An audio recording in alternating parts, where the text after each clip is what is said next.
안녕하세요. 법승상담소에 오신 여러분 환영합니다. 저는 법승상담소장 이승우 변호사입니다. 자, 오늘은 개인회생과 관련된 두 번째 시간인데요. 우리 생활과 매우 밀접한 그런 제도이기 때문에 들어두시면 아주 유용할 겁니다. 20대 평범한 직장인인데요. 연체된 빚 때문에 혹시 월급이 압류되는 건 아닌지 하루하루가 살얼음 판입니다. 개인 회생을 하려면 신청 절차가 어떻게 되나요?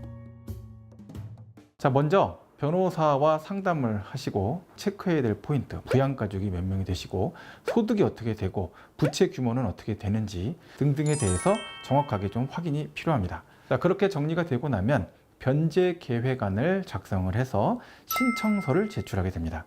자, 신청서를 제출하는 단계에서 필요할 경우에는 중지 명령이나 금지 명령을 법원으로부터 받게 됩니다. 제출돼야 될 것들이 정리가 안 됐다라고 할 경우에는 보정 권고가 나옵니다. 이 보정을 잘 정리하면 개시결정이 나오게 됩니다. 자, 이제 개시결정일로부터 3개월 정도가 경과되게 되면은 채권자 집회를 잡게 됩니다.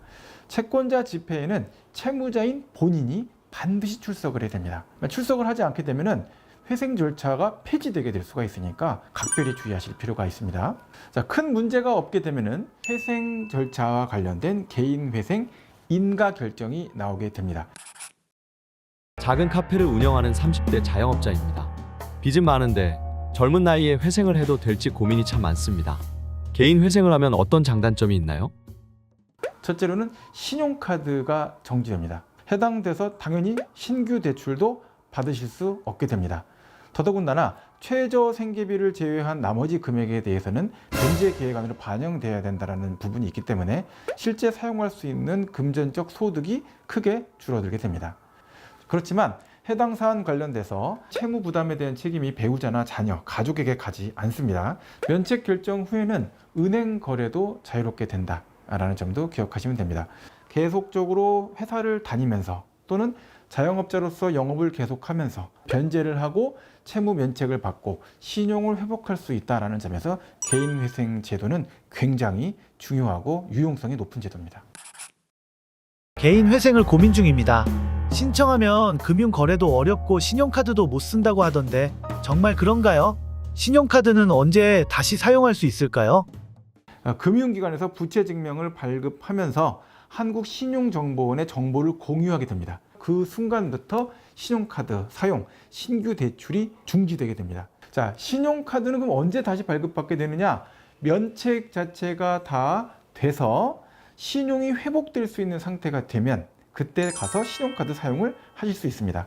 다만 개인회생 절차 진행되는 중간에도 신용카드가 난 빨리 필요해요. 그럴 경우에는 추가 소득이 존재한다라는 부분에 대해서 적극적으로 소명하는 그런 특별한 경우에 신용카드 사용이 가능할 수 있게끔 될 수는 있습니다. 그렇지만 신용카드 사용과 관련돼서 발생되는 복잡한 문제들을 고려해 본다고 한다면 신용카드 사용은 면책이 될 때까지 사용하지 못한다 라고 생각하시고 체크카드와 계좌 거래를 한다 이렇게 생각하시는 것이 타당하다라고 생각합니다.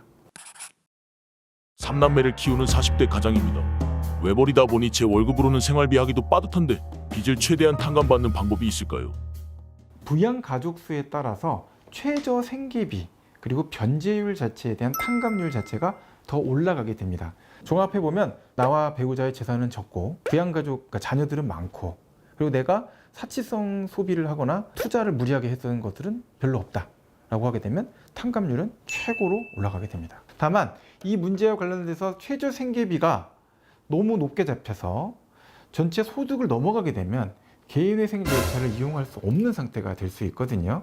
그래서 최저 생계비가 법적으로 이렇게 정해져 있지만 현재 변제가 가능한 소득으로 변제가 가능한 뭐가 변제율이 나오게끔 만들어야 되는 문제가 있습니다. 상담을 좀 촘촘하게 받으시고 전문적인 회생과 관련된 의견을 드릴 수 있는 팀과 상의하시는 것이 필요하다라고 말씀드리겠습니다.